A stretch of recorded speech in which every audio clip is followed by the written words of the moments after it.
सहर के हाथ लगी माहिद की सीक्रेट डायरी पढ़कर रो पड़ी सहर। सहर और माहिद की जिंदगी में आने वाला है अब तक का सबसे भावुक और चौंकाने वाला मोड़, जिसका सीधा असर इनके अधूरे और उलझे हुए रिश्ते पर पड़ने वाला है। कहानी की शुरुआत होती है नियाजी हाउस की उस खामोश दोपहर से, जब हवेली के मर्द काम पर गए हुए होते हैं और घर की औरतें अपने कमरों में आराम कर रही होती हैं। सहर, जो इस वक्त माहिद के कमरे में मौजूद है, एक अजीब सी कश्मकश में फंसी हुई है। माहिद का सख्त आदेश है कि उसके कमरे की किसी भी चीज़ को हाथ न लगाया जाए, यहाँ तक कि उसकी किताबों और फाइलों की जगह भी ना बदली जाए। सहर, जो अपनी मेडिकल की पढ़ाई और अपने सपनों को इस घर की चार दीवारी में घुटते हुए देख रही है, बस वक्त काटने के लिए माहिद की बुक शेल्फ को साफ करने का फैसला करती है।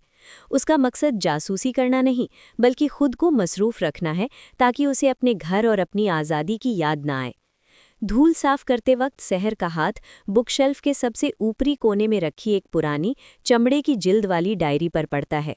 ये डायरी वहां रखी बाकी नई और व्यवस्थित किताबों से बिल्कुल अलग है।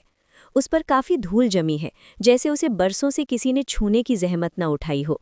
सहर पहले हिचकती है। उसे माहिद का वो गुस्से से भरा चेहरा याद आता है, जब पिछली बार उसने माहिद की घड़ी को गलत जगह रख दिया था। माहिद का गुस्सा, उसकी चिल्लाहट और उस घर के नियम सहर के हाथ रोक लेते हैं। लेकिन इंसान की फितरत है कि जिस राज को जितना छुपाया जाए, उसे जानने की जिज्ञासा उतनी ही बढ़ जाती है। सहर के मन में एक सवाल कौंधता है कि आखिर माहिद जैसा इंसान, जो भावनाओं से कोसों दूर रहता है, जिसके चेहरे पर हमेशा एक सख्त नकाब रहता है, वो डायरी में क्या लिखता होगा? क्या इसमें सिर्फ हिसाब किताब है, या फिर इस पत्थर दिल इंसान के अंदर भी कुछ धड़कता है? कांपते हाथों से सहर उस डायरी को उतारती है। डायरी खोलते ही पन्नों की पुरानी खुशबू आती है, जो बताती है कि इसमें लिखे अल्फाज ताज़ा नहीं हैं, बल्कि माहिद के अतीत के वो ज़ख्म हैं जो आज तक भरे नहीं हैं। सहर पहला पन्ना पलटती है। तारीख कई साल पुरानी है। लिखावट थोड़ी टेढ़ी मेढ़ी है, जैसे किसी बच्चे ने लिखा हो। सहर पढ़ना शुरू करती है, और जैसे जैसे उसकी नज़रें शब्दों पर दौड़ती हैं, उसकी आंखों में हैरानी और फिर धीरे धीरे नमी उतरने लगती है। ये माहिद की डायरी नहीं, बल्कि एक डरे हुए, सहमे हुए उस बच्चे की पुकार है, जिसने बहुत कम उम्र में अपनी माँ को खो दिया था और जिसे रोने की इजाज़त भी नहीं मिली थी। सहर को पहली बार एहसास होता है कि माहिद बचपन से ऐसा नहीं था। उसे हालात और इस खानदान के सख्त मर्दानगी के नियमों ने ऐसा बना दिया है। डायरी के पन्नों में माहिद ने अपने दादा हुजूर उस्मान साहब के सख्त अनुशासन का जिक्र किया है। उसने लिखा है कि कैसे उसे हर बार अपनी भावनाओं को मारने पर मजबूर किया गया। एक जगह लिखा है, आज मुझे चोट लगी, बहुत खून बहा, लेकिन दादा हुजूर ने कहा कि नियाजी ख़ानदान के मर्द रोते नहीं हैं। मुझे दर्द हो रहा था, मैं माँ को पुकारना चाहता था, लेकिन मैंने अपने होंठ सिल लिए। मुझे डर है कि अगर मैं रोया तो मैं कमज़ोर कहलाऊंगा। सहर ये पढ़ते हुए सहर उठती है। उसे वो माहिद दिखाई देने लगता है जो सबके सामने चट्टान बना रहता है, लेकिन अंदर से वो आज भी वही बच्चा है जो अपनी माँ की गोद ढूंढ रहा है। सहर को समझ आने लगता है कि माहिद का गुस्सा असल में गुस्सा नहीं, बल्कि उसका डिफेंस मैकेनिज्म है। वो लोगों को डरा कर इसलिए रखता है ताकि कोई उसके दिल के करीब आकर उसे दोबारा चोट न पहुंचा सके। लेकिन असली झटका सहर को तब लगता है जब वो डायरी के आखिरी कुछ पन्नों पर पहुंचती है, जहां तारीखें हाल फिलहाल की हैं। यहाँ स्याही गहरी है और शब्दों में बेचैनी साफ झलक रही है। यहाँ जिक्र है सहर का। सहर का नाम पढ़ते ही उसकी धड़कनें रुक सी जाती हैं। उसे लगा था कि माहिद उससे नफरत करता है, उसे एक बोझ समझता है जिसे उसे ढोना पड़ रहा है। लेकिन डायरी के अल्फाज कुछ और ही कहानी बयान कर रहे हैं। माहिद ने लिखा है, वो लड़की सहर, वो इस घर के अंधेरे में जुगनू की तरह आई है। मैं चाहता हूँ कि उसकी रोशनी को कैद कर लूँ, लेकिन मुझे डर है कि मेरी परछाई उसे बुझा देगी।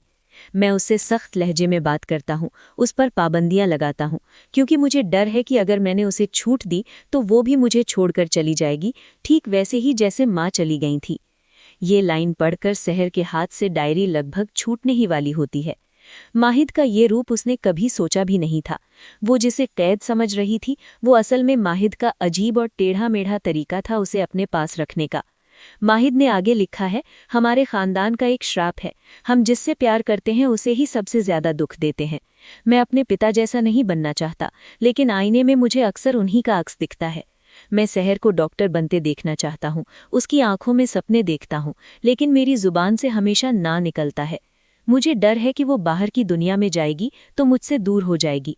मैं स्वार्थी हूँ, मैं बुरा हूँ, लेकिन मैं उसे खोने से डरता हूँ। सहर की आंखों से अब आंसू बहने लगते हैं। वो आंसू दुख के नहीं, बल्कि एक अजीब से एहसास के हैं। उसे माहिद पर गुस्सा भी आ रहा है और तरस भी। उसे समझ आ रहा है कि माहिद उससे नफरत नहीं करता, बल्कि वो प्यार करना जानता ही नहीं है। उसे प्यार और कब्जे के बीच का फर्क किसी ने सिखाया ही नहीं है। हुस्ना बुआ और घर के बाकी लोगों ने उसके दिमाग में यही भरा है कि औरत को काबू में रखना ही मर्द की शान है। सहर को महसूस होता है कि माहिद खुद इस घर की परंपराओं और अपनी पुरानी सोच का कैदी है, और वो अनजाने में सहर को भी उसी कैद में खींच रहा है। डायरी के उस पन्ने पर माहिद के आंसुओं के सूखे हुए निशान भी हैं, जो गवाही दे रहे हैं कि ये लिखते वक्त वो कितना तड़पा होगा। तभी कमरे के बाहर कदमों की आहट सुनाई देती है। सहर हड़बड़ा जाती है। उसे याद आता है कि इस वक्त माहिद के आने का समय नहीं है, लेकिन जूतों की भारी आवाज बता रही है कि कोई मर्द ही ऊपर आ रहा है। अगर वो माहिद हुआ और उसने सहर के हाथ में अपनी सबसे निजी चीज देख ली, तो आज कयामत आ जाएगी। माहिद अपनी कमजोरियों को दुनिया से छुपा कर रखता है, और अगर उसे पता चला कि सहर उसके कमजोर पहलू को देख लिया है, तो उसका शर्मिंदा होना उसके गुस्से को 7वें आसमान पर पहुंचा देगा। सहर जल्दी से आंसू पहुंचती है और डायरी को बंद करने की कोशिश करती है, लेकिन उसके हाथ कांप रहे हैं। उसे समझ नहीं आ रहा कि डायरी को वापस वहीं रखे जहां से उठाई थी, या कहीं और छुपा दे। कदमों की आवाज दरवाजे के बिल्कुल करीब आ चुकी है। सहर की सांसें अटकी हुई हैं। वो जानती है कि उसने एक ऐसी लक्ष्मण रेखा पार कर ली है जिसके बाद उसका और माहिद का रिश्ता वैसा नहीं रहेगा जैसा अब तक था। अब सहर माहिद को एक जल्लाद की नज़र से नहीं, बल्कि एक पीड़ित की नज़र से देखेगी। लेकिन क्या माहिद इस सच का सामना करने के लिए तैयार है? क्या वो बर्दाश्त कर पाएगा कि उसकी पत्नी उसकी रूह के उन जख्मों को जान चुकी है जिन्हें वो खुद से भी छुपाता है? दरवाजे का हैंडल घूमता है। सहर अपनी जगह पर बुत बनकर खड़ी रह जाती है। हाथ में वो डायरी अब भी मौजूद है, जो आने वाले तूफान की वजह बनने वाली है। दरवाज़ा खुलता है और वही होता है जिसका सहर को डर था। सामने माहिद खड़ा है, उसकी बाहों पर मुड़ी हुई आस्तीनें और चेहरे पर दिन भर की थकान के साथ साथ वही जानी पहचानी सख्ती है। कमरे में घुसते ही माहिद को माहौल में कुछ बदला हुआ महसूस होता है। उसकी नज़र सीधे सहर पर पड़ती है, जो मूर्ति की तरह स्थिर खड़ी है। लेकिन माहिद की तेज निगाहें तुरंत उस चीज पर जाकर टिक जाती हैं जो सहर के हाथों में है, उसकी लाल जिल्द वाली डायरी। वो डायरी जो माहिद की रूह का वो हिस्सा है जिसे उसने दुनिया की नज़रों से, यहाँ तक कि अपनी परछाई से भी बचा कर रखा था। एक पल के लिए कमरे में ऐसा सन्नाटा छा जाता है कि घड़ी की टिक टिक भी हथौड़े जैसी लगने लगती है। माहिद का चेहरा, जो अभी तक शांत था, अचानक एक तूफान की तरह बदल जाता है। शर्मिंदगी और गुस्से का एक ऐसा मिश्रण उसके चेहरे पर उभरता है जिसे देखकर किसी के भी रूह कांप जाए। उसका सबसे गहरा राज, उसकी कमजोरियां, उसका वो डरा हुआ बच्चा वाला रूप अब उसकी बीवी के सामने बेपर्दा हो चुका है। माहिद लंबी डग भरते हुए सहर की तरफ बढ़ता है। उसकी चाल में वो आक्रामकता है जो शिकार को दबोचने से पहले शेर में होती है। सहर का दिल जोरों से धड़क रहा है, लेकिन अजीब बात यह है कि इस बार उसके अंदर वो पुराना डर नहीं है। डायरी पढ़ने के बाद उसके सामने खड़ा ये इंसान अब उसे जालिम माहिद नियाजी नहीं लग रहा, बल्कि वो एक ऐसा इंसान लग रहा है जो खुद अपनी ही बनाई जेल में कैद है।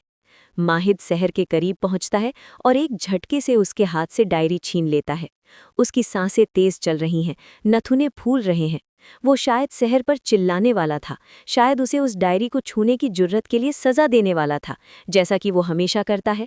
उसकी मुट्ठी इतनी जोर से भिंची हुई है कि डायरी के पन्ने मुड़ने लगते हैं।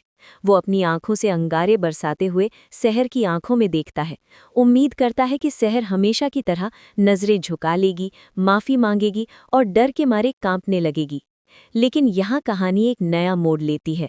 सहर नजरें नहीं झुकाती, वो माहिद की आंखों में सीधे देखती है। उसकी आंखों में कोई चुनौती नहीं है, ना ही कोई जीत का भाव है कि उसने माहिद का राज जान लिया है।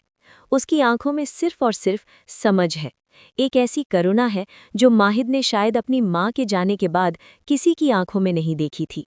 सहर की वो खामोश निगाहें माहिद से बिना कुछ बोले कह रही हैं कि मैं जानती हूँ तुम बुरे नहीं हो, तुम बस अकेले हो।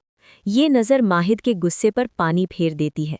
वो जो दीवार उसने अपने और शहर के बीच खड़ी की थी, रुतबे की, डर की, उसूलों की, वो दीवार शहर की इस एक नज़र से दरकने लगती है। माहिद चिल्लाना चाहता है, उसे कमरे से बाहर निकालना चाहता है ताकि वो फिर से अपना वो सख्त नकाब पहन सके, लेकिन उसके गले से आवाज़ नहीं निकलती। वो शहर की आंखों में अपने लिए नफरत ढूंढ रहा था, लेकिन उसे वहां हमदर्दी मिल रही है, और यही बात उसे अंदर तक झकझोर देती है। माहिद कुछ पल के लिए स्तब्ध रह जाता है। उसे एहसास होता है कि अब वो शहर को डराकर चुप नहीं करा सकता, क्योंकि शहर ने उसके डर की असली वजह जान ली है। वो जानता है कि अब वो शहर के सामने मालिक बनकर नहीं रह सकता। वो डायरी को अपनी छाती से लगाता है, जैसे अपने टूटे हुए दिल को समेट रहा हो, और बिना एक शब्द कहे अपनी नज़रों को शहर से हटाकर खिड़की की तरफ मोड़ लेता है। उसका ये कदम पीछे हटने जैसा है। ये माहिद की पहली हार है, लेकिन शायद ये उसके रिश्ते की पहली जीत भी है। शहर भी अपनी जगह से नहीं हिलती। वो माहिद को अकेला छोड़ने के बजाय वहीं खड़ी रहती है। ये उसका मूक समर्थन है। वो माहिद को यह एहसास दिलाना चाहती है कि उसका सच जानने के बाद भी वो उसे छोड़कर नहीं जाएगी और ना ही उसे जज करेगी। उस रात नियाजी हाउस में कोई शोर नहीं होता, कोई तमाशा नहीं होता, लेकिन माहिद और शहर के कमरे की फिजा बदल चुकी होती है। शहर ये समझ जाती है कि माहिद के साथ लड़ने से काम नहीं चलेगा, उसके जख्मों पर मरहम लगाना होगा। उसे समझ आ जाता है कि माहिद का विरोध उसकी पढ़ाई या सपनों से नहीं है, बल्कि उसे डर है कि शहर की उड़ान उसे माहिद से दूर ले जाएगी। और माहिद खिड़की के पास खड़ा होकर अंधेरे को घूरता रहता है, लेकिन उसे पता है कि उसके पीछे रोशनी खड़ी है, उसकी शहर। उसे पहली बार ये तसल्ली होती है कि उसका राज जानने के बाद भी किसी ने उसे ठुकराया नहीं है। ये एपिसोड इस शो का टर्निंग पॉइंट साबित होने वाला है। अब तक हम देख रहे थे कैद और कैदी की कहानी, लेकिन अब शुरू होगी दो टूटे हुए दिलों के जुड़ने की दास्तान। अब शहर माहिद के बनाए नियमों को तोड़ेगी नहीं, बल्कि धीरे धीरे उन नियमों की वजह को ही खत्म कर देगी। वो माहिद को भरोसा दिलाएगी कि वो डॉक्टर भी बनेगी और उसकी बीवी भी रहेगी। आने वाले एपिसोड्स में आप देखेंगे कि कैसे शहर माहिद की सीक्रेट डायरी का इस्तेमाल उसे ब्लैकमेल करने के लिए नहीं, बल्कि उसे बदलने के लिए करती है। वो माहिद को उसके ही डर से आज़ाद करेगी। माहिद का गुस्सा कम होगा और उसकी जगह एक अजीब सी पॉजेसिवनेस ले लेगी, जो प्यार के करीब होगी। तो दोस्तों, तैयार हो जाइए एक नए सफ़र के लिए। ये डायरी वाला ट्विस्ट सिर्फ एक ड्रामा नहीं, बल्कि माहिद और शहर की मोहब्बत की पहली सीढ़ी है। अब देखना ये दिलचस्प होगा कि जब सुबह होगी और ये दोनों एक दूसरे का सामना करेंगे, तो क्या माहिद अपनी अकड़ बरकरार रख पाएगा या शहर का प्रेम उसके अहंकार को पिघला देगा। नैना टीवी के साथ बने रहें, क्योंकि शहर होने को है कि असली सुबह तो अब होने वाली है।